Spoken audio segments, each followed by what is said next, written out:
미사일 전문가와 함께 북한의 도발 분석해 보겠습니다. 네, 권용수 전 국방대학교 교수 전화로 연결돼 있습니다. 교수님 나와 계시죠? 예, 안녕하십니까. 네, 안녕하십니까.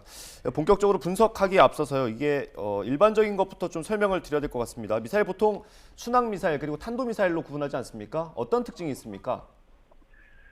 순항 미사일과 탄도 미사일을 이렇게 구분하는 것은 비행 특성에 따른 것으로 보시면 되고요. 순항 미사일 같은 경우가 이제 중간 비행 단계에서 일정한 속도를 유지하면서 비행을 해요. 그리고 또 처음부터 마지막 탄착할 때까지 지속적으로 유도를 하거든요. 예. 반면에 탄도 미사일은 속도, 고도 등 비행기적 특성이 일정하지 않고 시간에 따라서 계속 변하면서 비행을 합니다. 오늘 발사한 미사일은 탄도미사일이고요. 현재까지 확인된 게 3가지였습니다. 이 가운데 한 발이 ICBM이었고요. 일본을 넘지 않았다고 하니까 일단 고각으로 발사한 것으로 보면 되겠습니까? 예, 정상각으로 발사를 했다면은 분명히 이제 일본 열도를 넘어서 태평양성에 탄착을 했어야 하죠.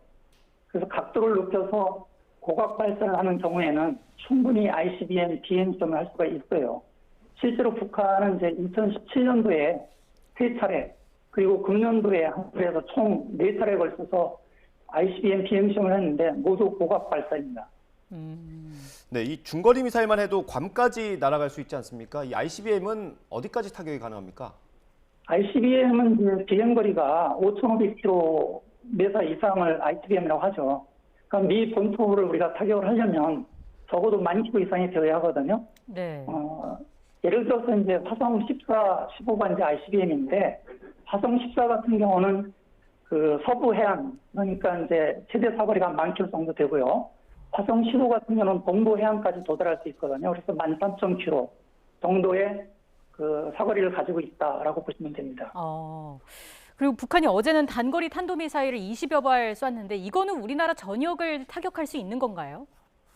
예, 사실은 이제 우리가 과거에 재래식 탄도미사일을 얘기한다면은 스쿼드 B 같은 경우는 한 300km 되잖아요. 스쿼드 C가 이제 500km예요. 그래서 실제 우리 전역은 이제 물론 제주도를 제외하고 한 사거리 400에서 한 500km 정도면 우리나라 대부분 지역에 북한 미사일이 도달할 수 있다라고 보시면 되고, 예. 그런 측면에서 본다면은 최근에 신형 전술 유도미를 포함한 대부분의 미사일이 타격 가능하다고 보면 되겠습니다. 예, 이 만약에 ICBM이 미국으로 날아간다면 요격은 가능한지 하게 된다면 뭐 우리나라나 일본에서 하는 건지 그것도 좀 궁금합니다.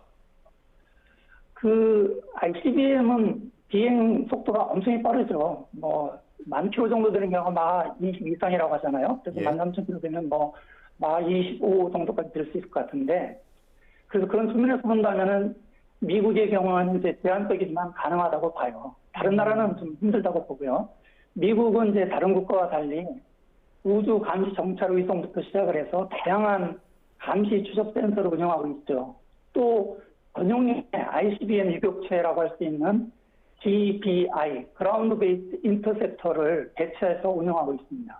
그렇군요. 앞서 교수님께서 사정거리를 말씀을 해주셨는데 그 내용을 들어보면 우리나라 입장에서는 단거리 미사일이 더 신경 쓰일 수밖에 없는데 이거에 대한 방어 체계는 어떻게 돼 있습니까? 예, 단거리 미사일 방어는 이제 어느 정도 가능하다고 보거든요.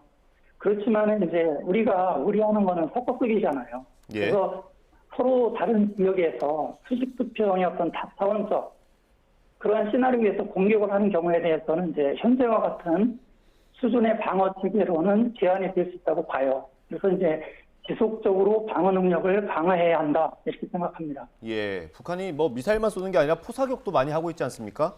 이건 어떻게 대비할 수 있습니까? 그게 이제 사실은 그 미사일뿐만 아니라 포사격도 많이 쏘고 있는데 이거는 이제 전술 차원이죠. 그래서 이제 저는 생각할 때 예. 우리도 그러한 능력이 있다는 것을 보여줘야 된다고 생각을 해요. 네. 그리고 이제 전술 차원에서의 강력한 대응이 필요하다고 봅니다. 네, 알겠습니다. 교수님 오늘 말씀 여기까지 듣겠습니다. 지금까지 권용수 전 국방대 교수와 이야기 나눴습니다. 오늘 말씀 잘 들었습니다.